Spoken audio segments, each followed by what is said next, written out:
जय जय शङ्कर हर हर शङ्कर जय जय शङ्कर हर हर शङ्कर जय जय शङ्कर हर हर शङ्कर जय जय शङ्कर. அத்வைதம் தெய்வத்தின் குரல் 6ஆம் பாகம். அத்வைத சாதனை. கண்ணன் காட்டும் ஞானமேயான பக்தி. ஞானத்திற்கு பக்தி முக்கியமான உபகரணம் என்பதற்கும் மேலே ஞானமேதான் பக்தி என்று கிருஷ்ண பரமாத்மா காட்டியிருக்கிறார்.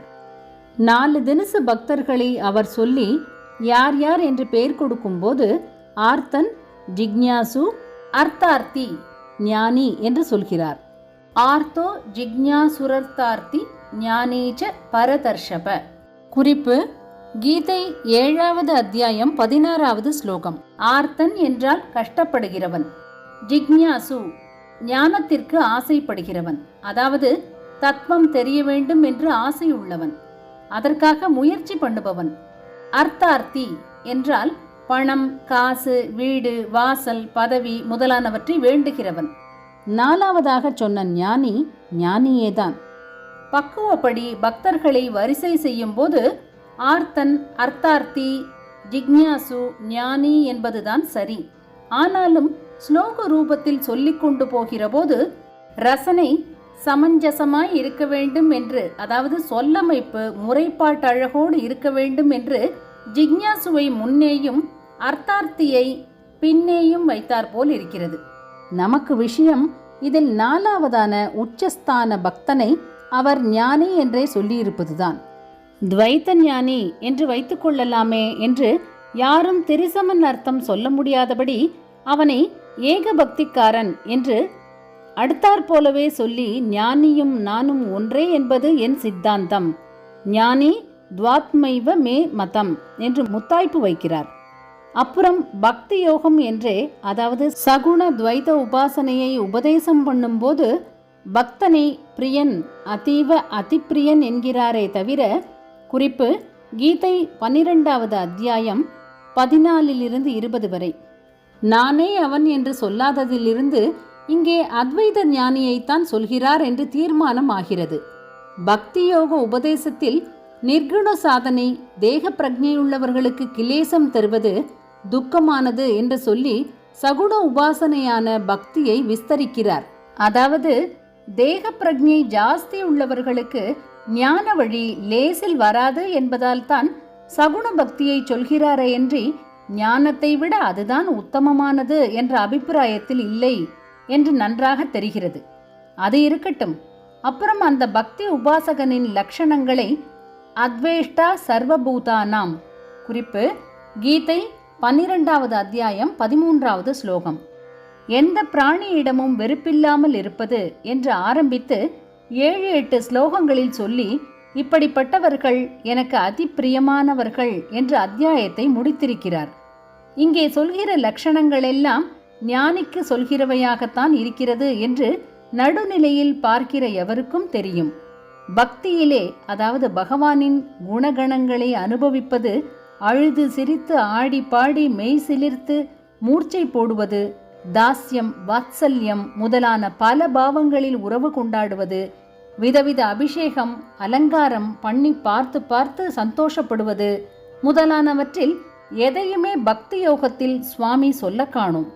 சகல பிராணிகளிடமும் அன்பு, அருள், அகங்காரம், மமகாரம் இல்லாமல் இருப்பது, சுகதுக்கங்களில் சமதிருஷ்டி, பூரிப்போ பொறாமையோ பயமோ மனக்குழப்பமோ இல்லாமல் இருப்பது, எது கிடைத்தாலும் அதில் சந்துஷ்டனாக வீடு வாசலை விட்டுவிட்டு இருப்பது என்றெல்லாம் அவர் கொடுக்கிற லட்சணங்கள் ஞான மார்க்கக்காரனுடையனாகத்தான் இருக்கிறது. பொதுவாக பக்தர்களை வர்ணிக்கிற மாதிரியும் ஒரு ஸ்லோகம் கீதையில் சொல்லியிருக்கிறார். மச்சித்தா மத்கத பிராணா போதயந்தக பரஸ்பரம் கதயந்தச்ச மாம் நித்யம் துஷ்யந்திச்ச ரமந்திச்ச. குறிப்பு: கீதை 10வது அத்தியாயம் 9வது ஸ்லோகம். சித்தத்தை என் விஷயமாகவே ஆக்கி கொண்டவர்கள், என்கிட்டே பிராணனையே வைத்தவர்கள், ஒருத்தருக்கொருத்தர் என்னை பற்றியே சதாவும் போதித்து கொண்டு என் கதைகளையே பேசிக்கொண்டு அதுவே திருப்தி, அதுவே ஆனந்தம் என்று இருப்பவர்கள் என்று சொல்கிறார். ஆனால் அப்படி சொல்வது பக்தி யோகத்தில் இல்லை. பக்தர்கள் என்று பொதுவாக நினைக்கப்படுபவர்களை பற்றியும் இல்லை.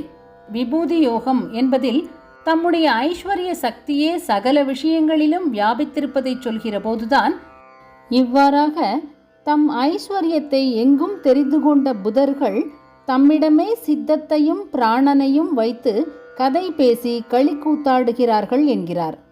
புதர்கள் என்றால் அறிவு வழியில் போகிறவர்கள்.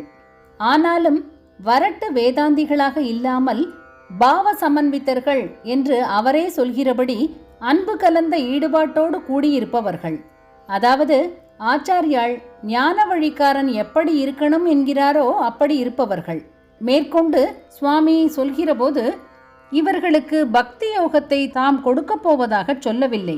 புத்தி யோகமாகிற ஞான மார்க்கத்தையே அனுகிரகித்து ஞான தீபத்தால் அவர்களிடம் பாக்கி சாக்கி இருக்கும் அஞ்ஞான தமசை அழித்துவிடப் போவதாகவே ஸ்பஷ்டமாக சொல்லியிருக்கிறார். முடிக்கிற அத்தியாயத்திலும் பக்தியா மாம் அபிஜானாதி.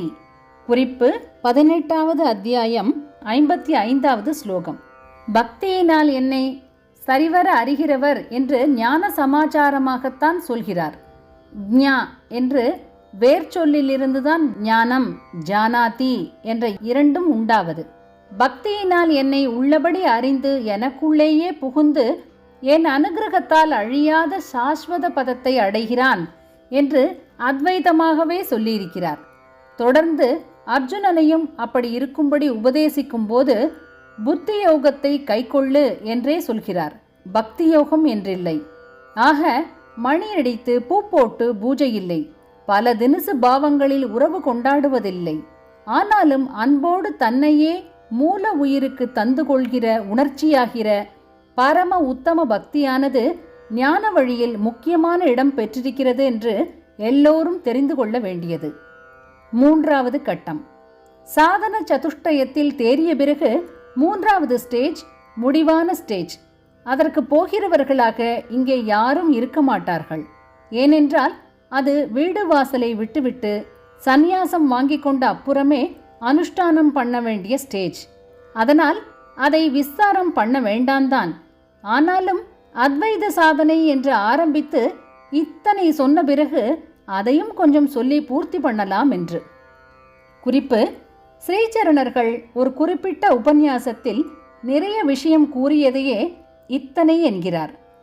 அந்த இத்தனையோடு வேறு சில உபன்யாசங்களிலும் சம்பாஷணைகளின் போதும் அவர் கூறிய தொடர்புள்ள விஷயங்களும் இப்பேருரை தொகுப்பில் சேர்ந்து அதை எத்தனையோ பெரிதாக்கி விட்டது. அவர் அக்குறிப்பிட்டதோர் உபன்யாசத்தில் 3ஆம் கட்ட சாதனை குறித்து கொஞ்சம் சொன்னதிலும் பிற சந்தர்ப்பங்களில் கூறிய பல சேர்க்கப்பட்டுள்ளன. அதில் வரும் அம்சங்களான உபதேசம் கேட்டுக்கொள்வது, கேட்டதை போட்டு போட்டு உறுதி பண்ணி கொள்வது, அப்புறம் அதிலேயே அந்தக்கரணத்தை நிறுத்தி தியானிப்பது ஆகிய விஷயங்கள் எல்லோருக்குமே, எந்த மார்க்கத்திலும் போகிறவருக்கும், அடிநிலையிலிருந்து ஆரம்பித்து எல்லா நிலையில் முயற்சி பண்ணுகிறவர்களுக்கும் அவரவர்களின் அவசியத்திற்கும் சக்தி சாமர்த்தியங்களுக்கும் ஏற்றபடி அனுசரிக்கப்பட வேண்டியவையே. அதனால் அவற்றை பற்றி சொல்லாமல் விடக்கூடாது. ஜெய ஜெய சங்கர, ஹர ஹர சங்கர. மகாபெரியவா சரணம். ஜெய ஜெய சங்கர, ஹர ஹர சங்கர. ஜெய ஜெய சங்கர, ஹர ஹர சங்கர. ஜெய ஜெய சங்கர.